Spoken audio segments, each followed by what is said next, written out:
Morning students, welcome to this lecture of class plus 1 from the unit some basic concept of chemistry।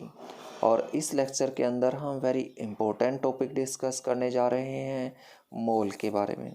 मोल को समझने के लिए हम क्या करेंगे, सबसे पहले एटॉमिक मास को डिस्कस करेंगे। जैसा कि हम लास्ट लेक्चर के अंदर एटॉमिक मास के बारे में डिस्कस कर ही चुके हैं, तो एटॉमिक मास किस तरह से डिटरमाइन किया गया। हम बात कर रहे हैं अबाउट द 1800 की, मतलब 100-200 साल पहले की बात कर रहे हैं। तब हमारे पास इतने सोफिस्टिकेटेड डिवाइस नहीं थे कि हम किसी भी एटम का एटॉमिक मास बता सकें।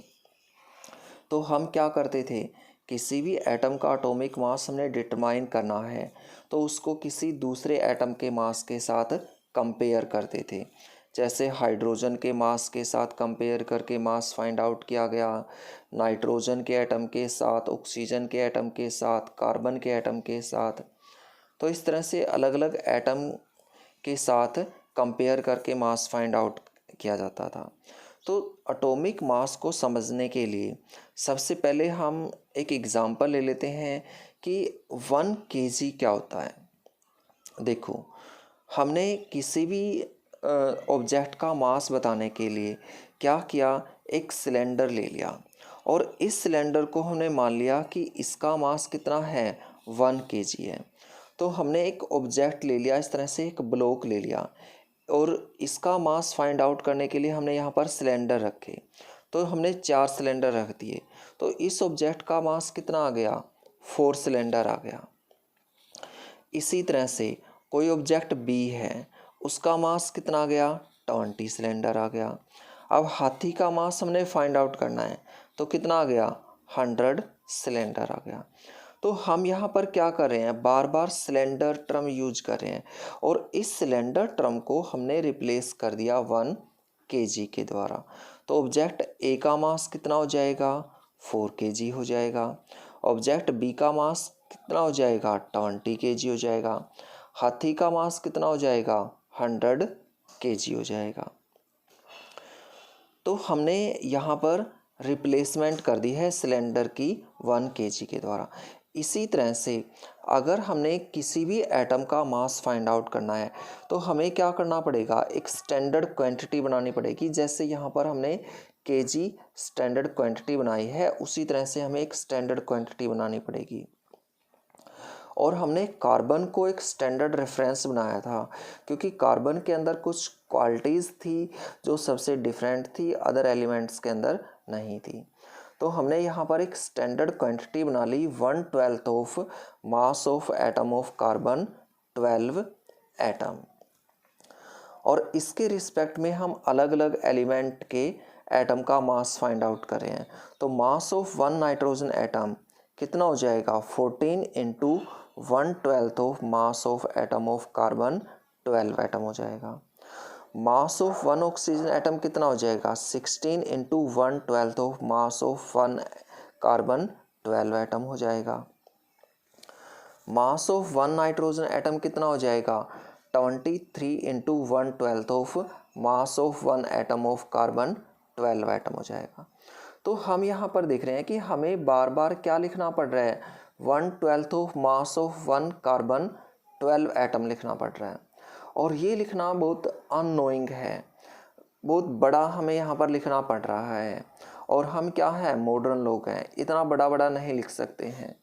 इसलिए हम क्या करेंगे, इसको एक छोटे टर्म के अंदर रिप्लेस कर देंगे और वो क्या है, एटॉमिक मास यूनिट है, जिसे प्यार से हम क्या बोलेंगे, AMU बोलेंगे।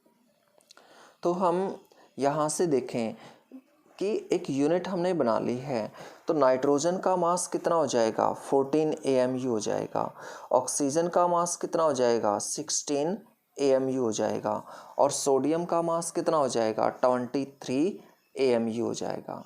और हम यहाँ से एटॉमिक मास यूनिट को डिफाइन भी कर सकते हैं कि 1 atomic mass unit is equal to 1/12 of mass of atom of carbon, 12 isotope है।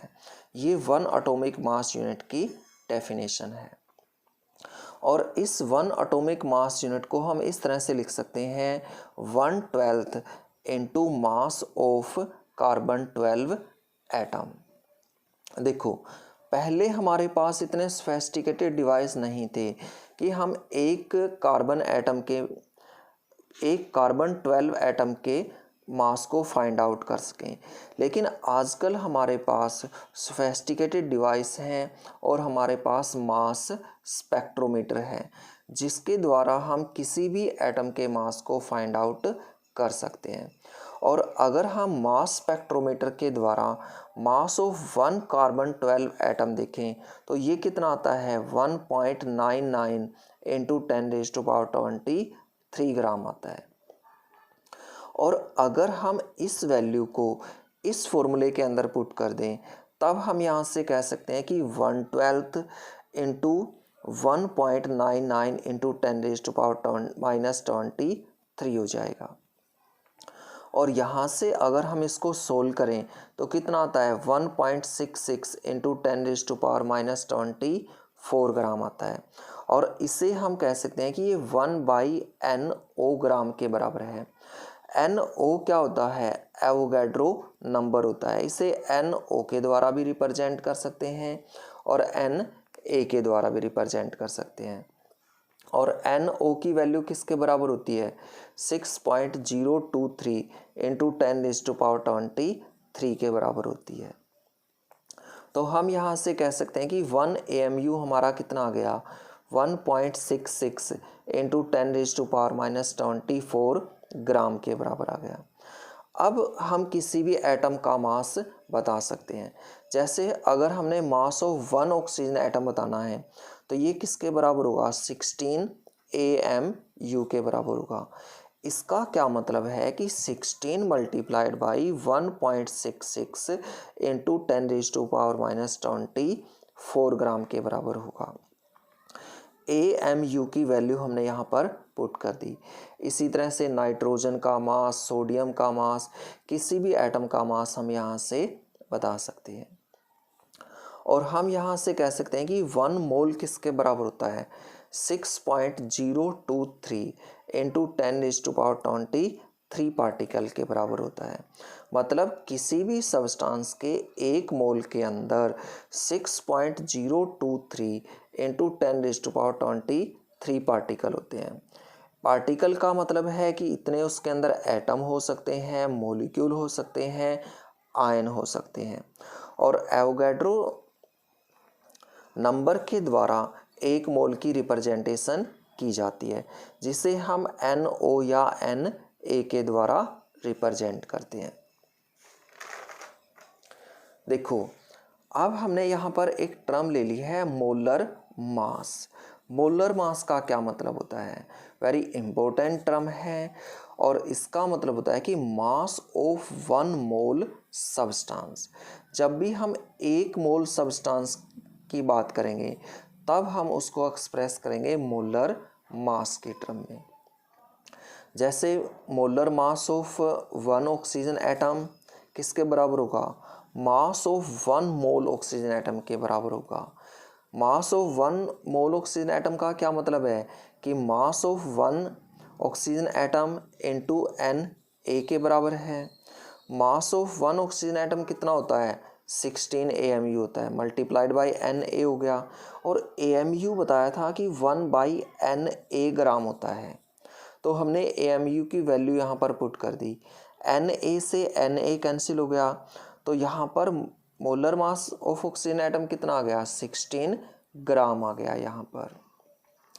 तो यहाँ पर ध्यान में रखना है कि ऑक्सीजन एटम का मास अगर 16 AMU लिखा हुआ है, इसका मतलब है कि वो मास है 1 ऑक्सीजन एटम का। और अगर मास 16 ग्राम लिखा हुआ है तब वो मास है 1 मोल ऑक्सीजन एटम का।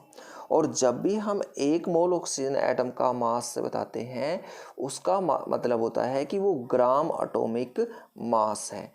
1 मोल ऑक्सीजन एटम के मास को हम ग्राम एटॉमिक मास भी बोलते हैं। तो ये हमारा मोल कॉन्सेप्ट के बारे में था। वेरी इम्पोर्टेंट टॉपिक है मोल कॉन्सेप्ट। Thank you.